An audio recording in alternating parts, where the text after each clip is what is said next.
Hi everyone. This is Abhilash, and today we are going to look into one of the interview questions which was asked to me during my Adobe interview. I had recently appeared for an interview with Adobe, and the question that is, I had recently appeared for an interview with Adobe for the position of machine learning engineer or senior ML engineer, particularly for their documents learning platform. And I will be giving a walkthrough of what are the questions that were asked to me regarding the entire interviews, and as well as the procedure to prepare for such ML interviews. Now, since Adobe is a great company to work for, there has been a lot of research and development going on in Adobe. But there is also a lot of difference in how the interviews are conducted.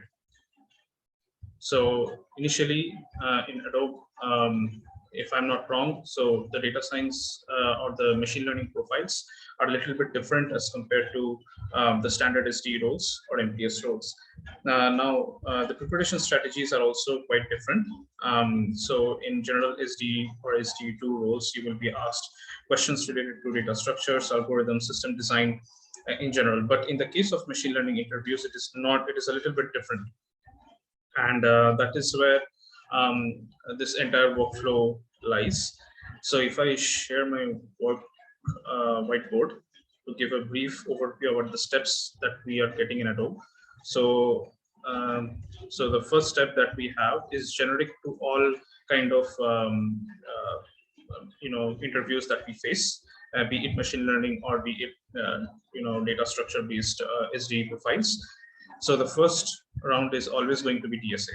So this is a primary requirement because, and it is quite obvious because if your skills are good in DSA, particularly algorithms, and you are able to modify certain data structures to solve certain business use cases, then you are a beneficial candidate for the team. So let me just write it as Adobe over here. Now, the role that I was interviewing for is ML-2, so ML Engineer 2, and particularly on the DL side of things. And Adobe in general has more or less 4 to 5 rounds of interviews. So there is a bar raiser round, which is the penultimate or the final round. And other than that, there are 3 other rounds, which are technical in general. But for machine learning based interviews, the only DSA round that we get is in the first one.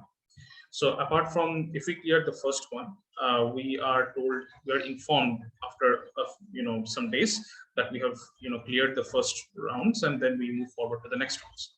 So we also have from the second to the last round, let's say 4th or 5th rounds, all the rounds are entirely based upon machine learning. Now there is a difference in the different rounds as to how the problems are given to us. So for instance, in my case, it's for the second round, it started with machine learning with a knack towards, or with many questions related towards statistical learning.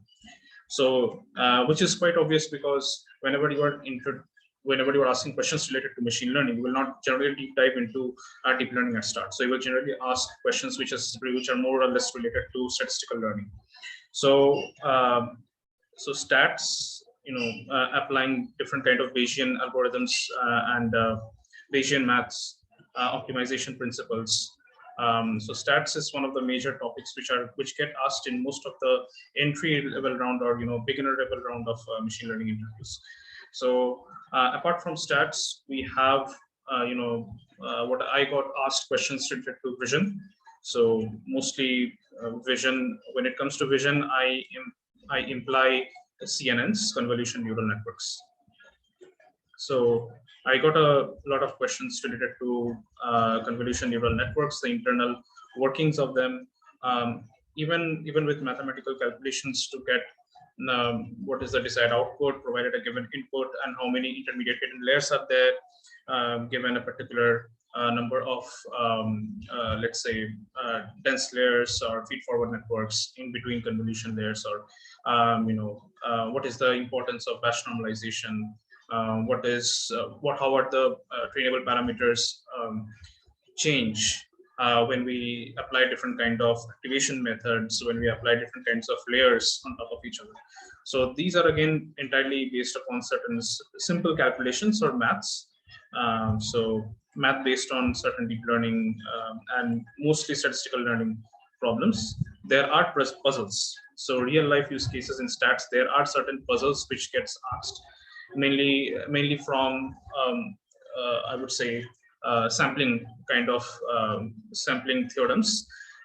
And in the next third, fourth, and fifth rounds, which I had, were entirely based upon DL with a very specialized set of questions being asked for the business use case that we're solving. So in my case, the questions which I were asked in this particular deep learning round was entirely related to, since I was interviewing for the document reading team. So most of the questions were related to multimodal kind of extraction, or like textual entailment. Textual entailment means like whenever we are reading a particular text, we generally tend to start from the left to the right while we're reading English texts. So this is known as textual entailment.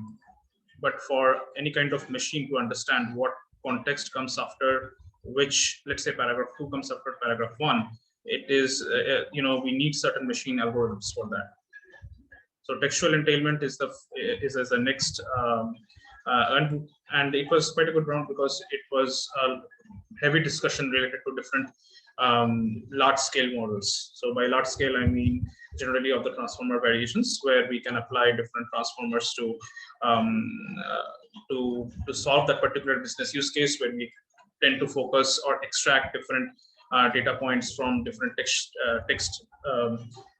articles, PDFs, and as well as to determine what comes after which part of the text comes after which part.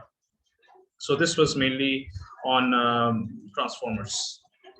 So I'm just going to type it as, it's writing as trans. So very in-depth knowledge of transformers is required for this particular, because this is not a broad use case, this is a very sophisticated use case, and they require, they were asking questions which were very specific to a particular range of models, multimodal models, which are important in this particular use case. The fourth round in my case was a typical bar raiser round. So I'm going to write it as a BR. So bar raiser round, which generally encompasses your DL, so deep learning. So this particular round was entirely based upon another different variations of generating samples.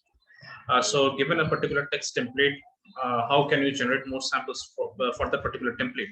So let's say we have a template for resume, we have a template for admissions, we have a template for any kind of presentation. So how does Adobe, or how does Adobe solve this business use case of template generation in the case of PDF articles for documents?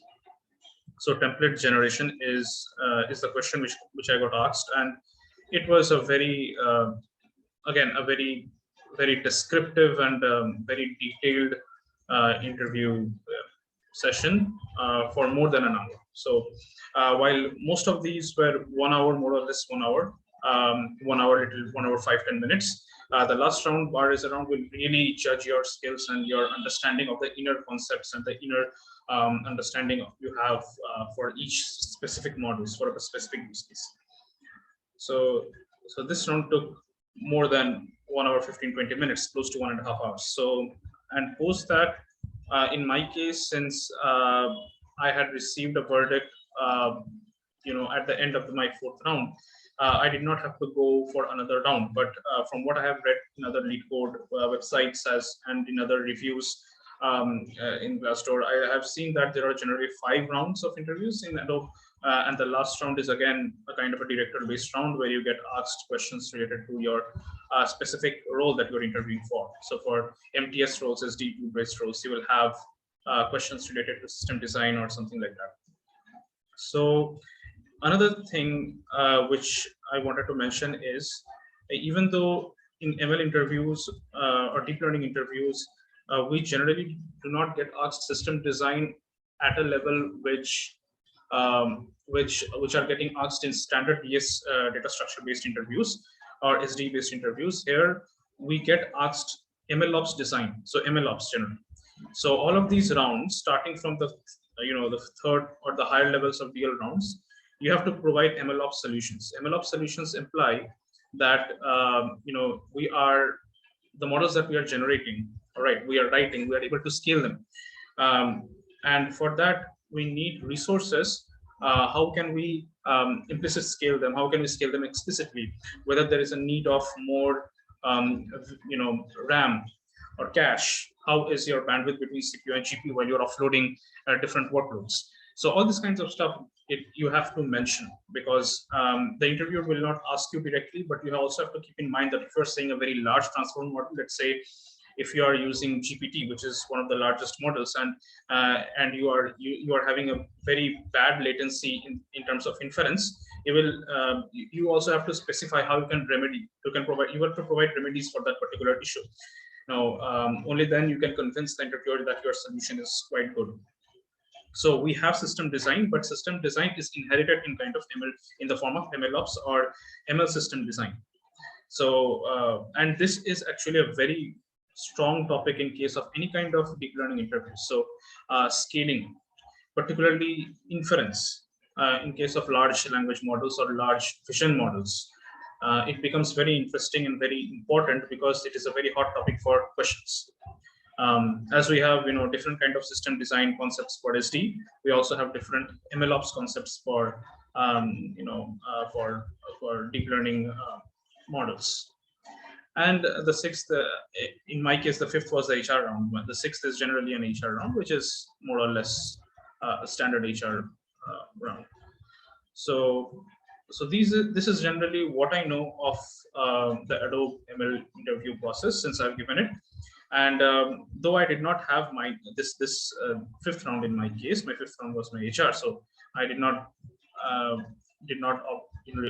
have this fifth round.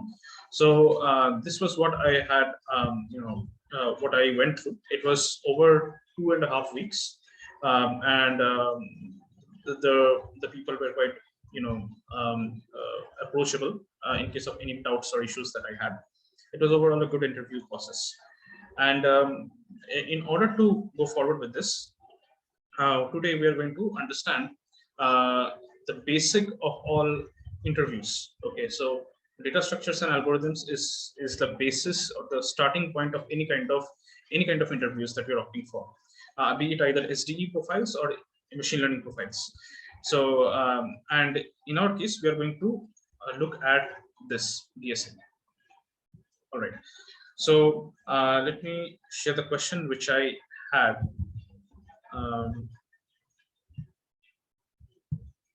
So I had shared at the start of my presentation. So this was the question which was asked to me.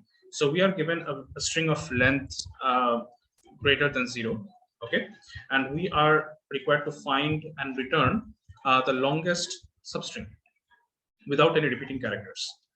Now, while I was being interviewed for this particular question, I had not seen this question because I had not seen this kind of question variations.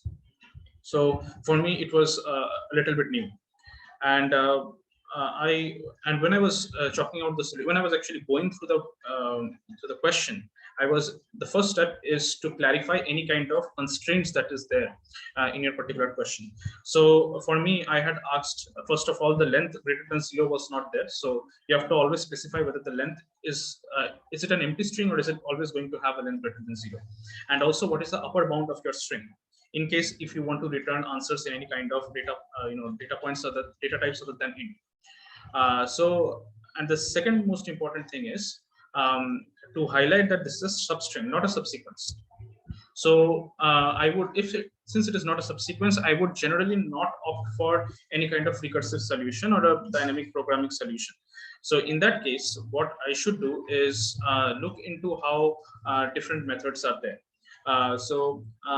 And I had also generated some amount of examples. So for me, during my interview, I used to always generate examples, and I asked the reviewer whether this solution is, whether this value which I'm returning, whether it is correct according to your question or not. So this actually clears your doubt. Okay, so this clears your doubt whenever you are trying to solve a particular question.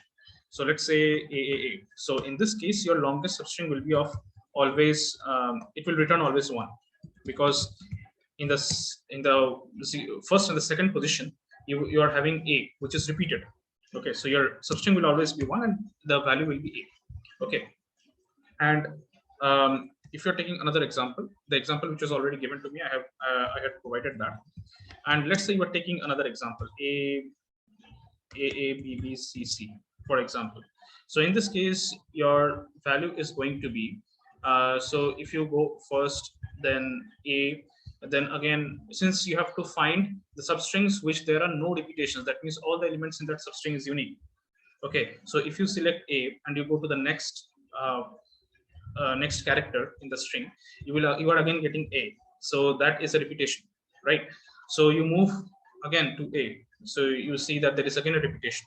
Then you move again to B. So if you start from the 0th, first, and second index, whenever you are starting from A, right? The second index A, then the next element is B, which is unique. So this is a part of a solution. So A, B is one of the solutions. Then you move one step forward, you see A, B, B, but B is already present in my substring. If I consider A, B, B, then B is already present in my previous substring, that is AB. So the characters are not unique. So in this case, what I will do, I will just remove B. So AB is going to be my substring. Now, if I move my counter, again to B, that is in the third index, I'm going to zero based indexing. So in my third index, if I start with B, then BB, which is not acceptable, right? So I can move my iterator or I to the fourth index, which is again B. Now, if I move again, so I see that BC is again unique because B and C are unique in those particular substring. But again, if I go ahead, I see C on the right hand side. Okay, so C and C is getting repeated. So in that case, I can only have two values, that is AB and BC.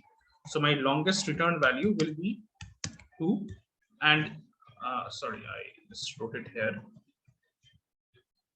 So my longest return value will be 2, and it will be either AB or BC.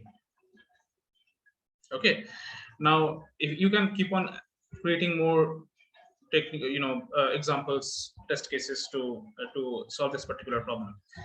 So when I saw this problem, I had two things in mind. The first thing was I need to have 2 pointers. The reason being, I need to keep a track of my left hand side. I need to have a track of my right hand side. Okay. So what does that mean? So if I need 2 pointers, can I think of that in a kind of a sliding window manner?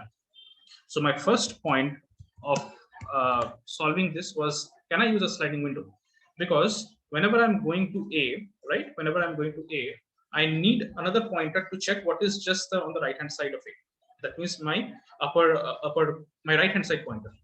Okay, so if I see that my left hand side pointer and the range between my left hand side and my right hand side contains elements which are already seen, right, by the right hand side pointer, then I can say that there is a duplicate.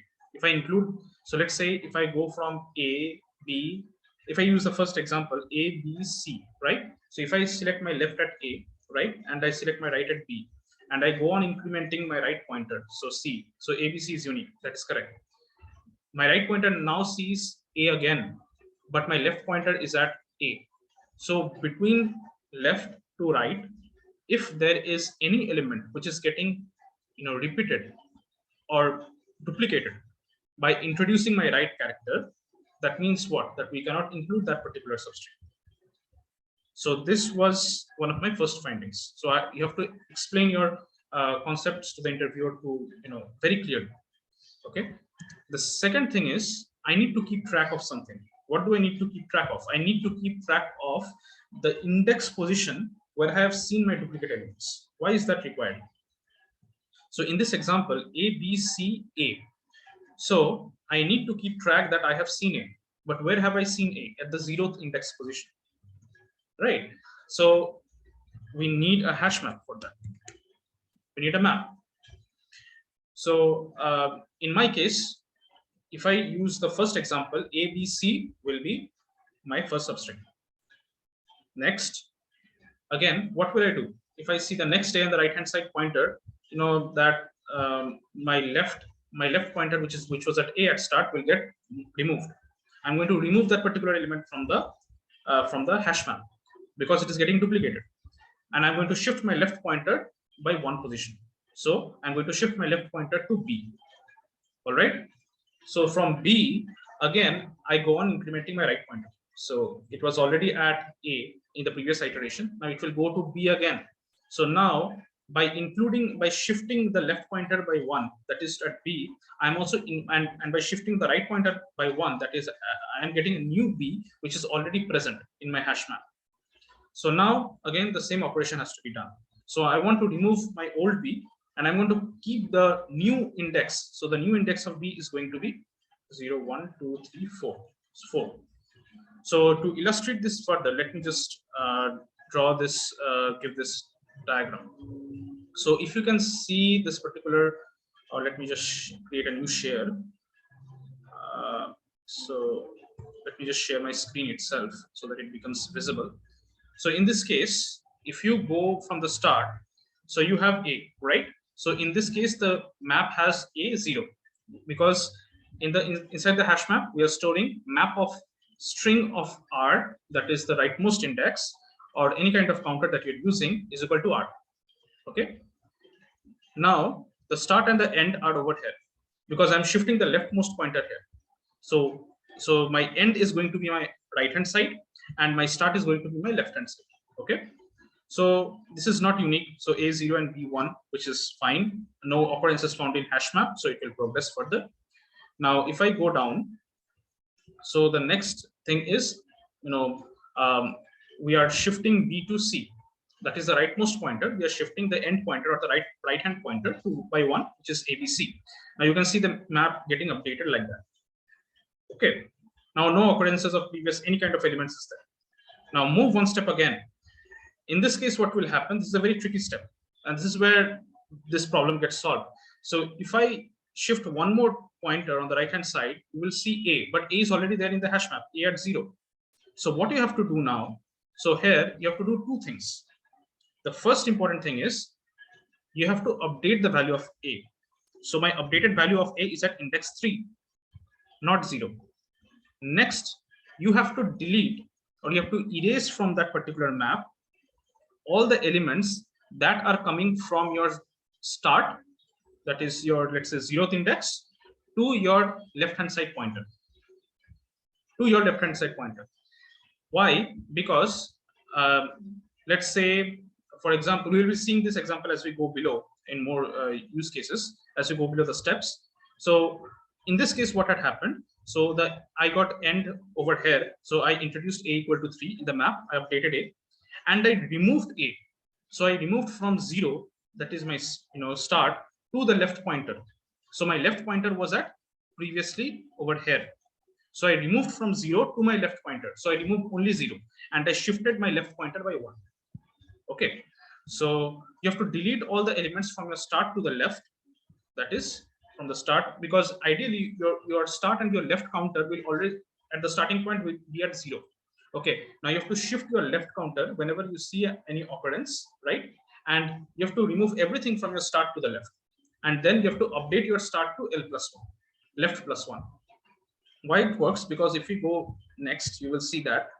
So in this case, what we see that end is over here. Now, if I shift my right hand side pointer by 1, we see that B. We see B is over here. Now B is again present over here. B1. Right, B1 is already there in the map. But if I introduce B, B should be replaced by 4, index number 4. So B is over here 4, C is 2, and A is 3. Now what I said, you have to remove all the or erase all the elements from the map which are from your start to your L, that is your leftmost counter. So in this case, my start was at over here, and you have to remove everything from start to left. So start to left means removing your start was at 1 and your left was at 1. So you remove index number 1 and you update your start to L+1. So left +1 becomes your new start. So that is 0, 1, 2. So your start is now at 2. Now let's move below to see how it progresses. And by the way, we are also used to return, we also have to return the particular substring. So in that case, we have to return the ABC, that is ABC was unique. So ABC has to be returned. Okay, but you only have to return it if it is the largest size. You cannot return all the substrings which are unique. That is a different question altogether. But here we have to return any of the substrings which have the largest length, where there are no repeating characters. So if we move ahead, our start is at A, right? Same case over here. So next the end counter moves to C. We see C again. So we shift the start by 1. So we see O over here, and we update the value of C, that was to 5, B as 4, and A as 3. Now an interesting thing happens. Now if we shift the end at if we shift the end by 1, what do we see? The start is at A. We see that B is over here with a value of 4, which is getting repeated, which is already getting repeated because it is there in the hash map.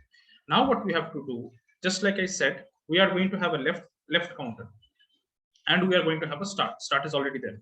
We have to first of all update the value of B. So the value of B which got updated is 6, which is fine. But we also have to replace all the values. We also have to erase actually all the values from the map which are coming from start to the leftmost counter. So from the start to the leftmost counter, that is at C. So all the elements, that is A, B, and C, needs to be removed. Now, why is that? The reason why it is that, because if we see this particular substring A, B, C, B. Now, if I go A, B, C, which is unique, if I include B, then A, B, C is a valid solution, that is fine. But B is again getting repeated. So we cannot have A, B, C, B.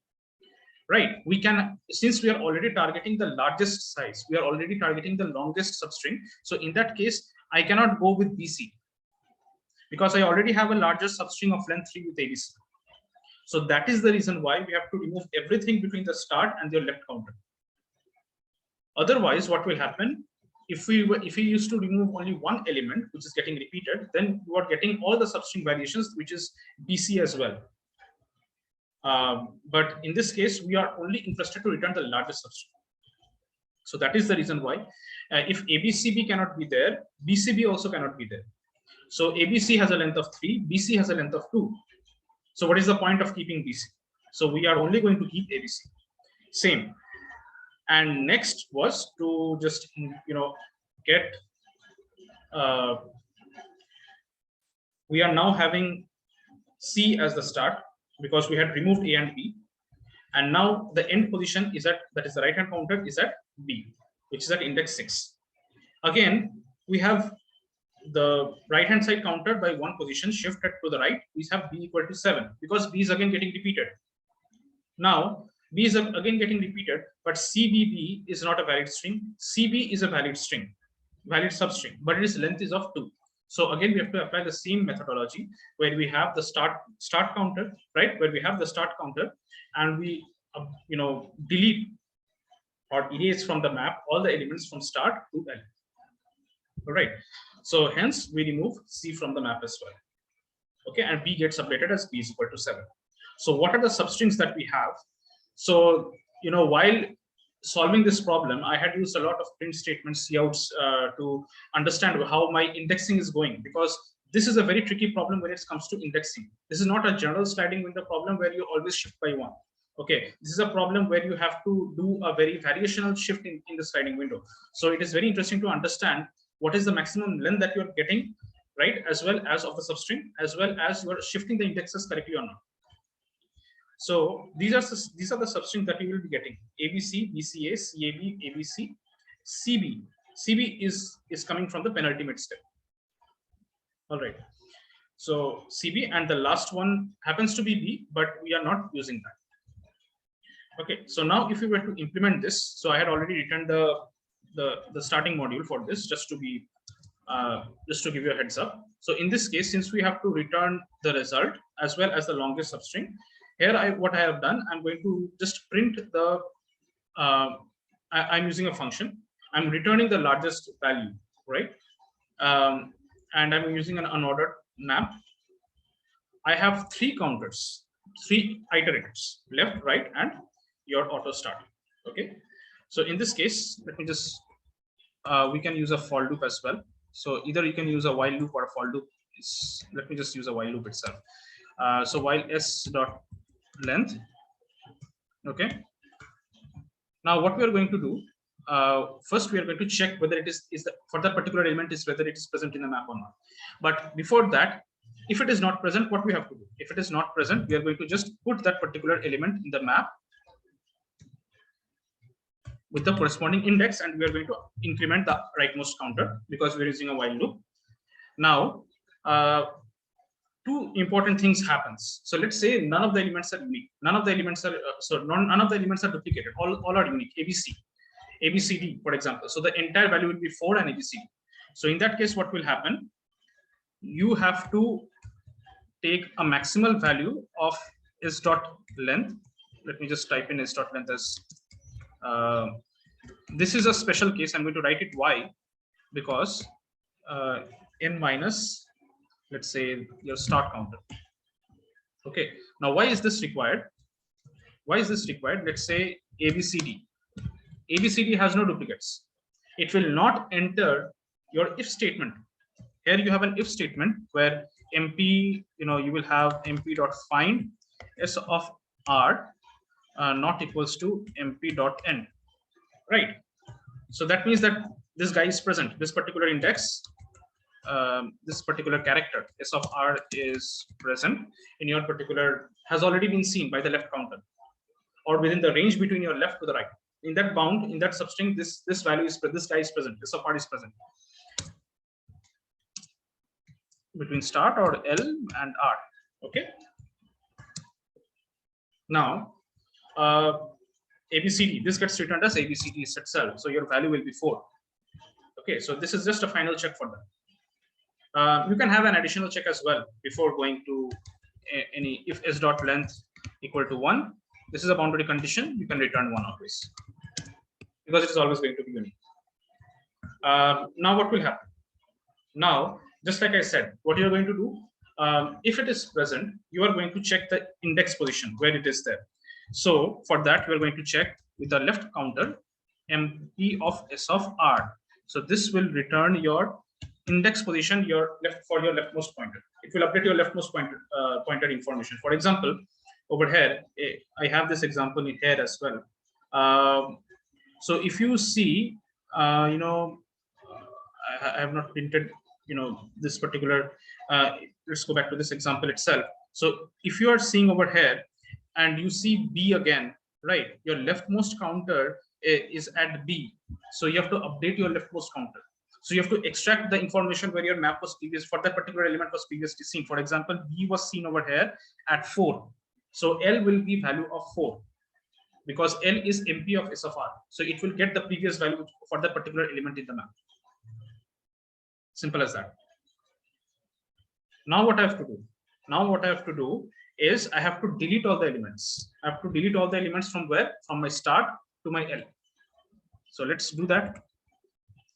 For, let's take auto j equal to start j less than equal to L and j plus plus.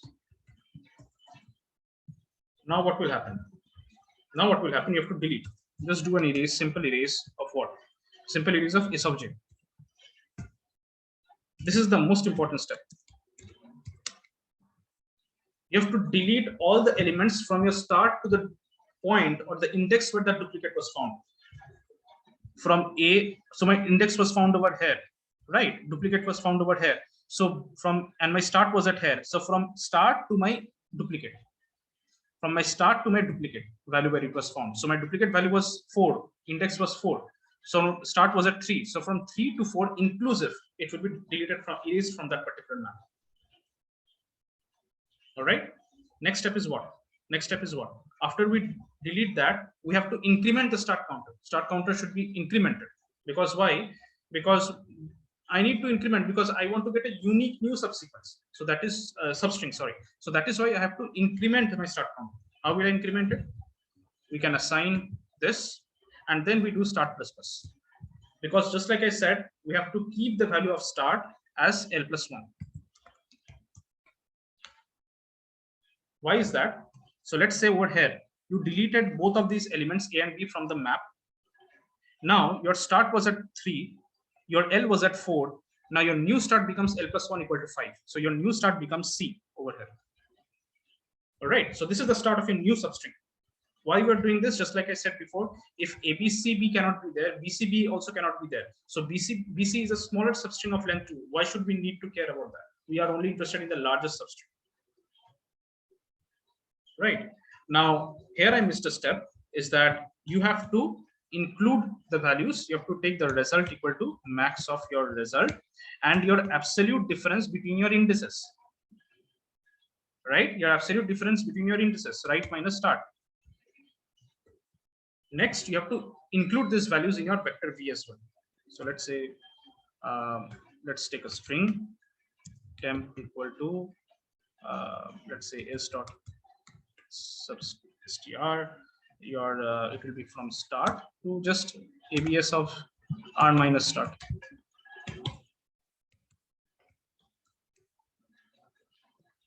Okay.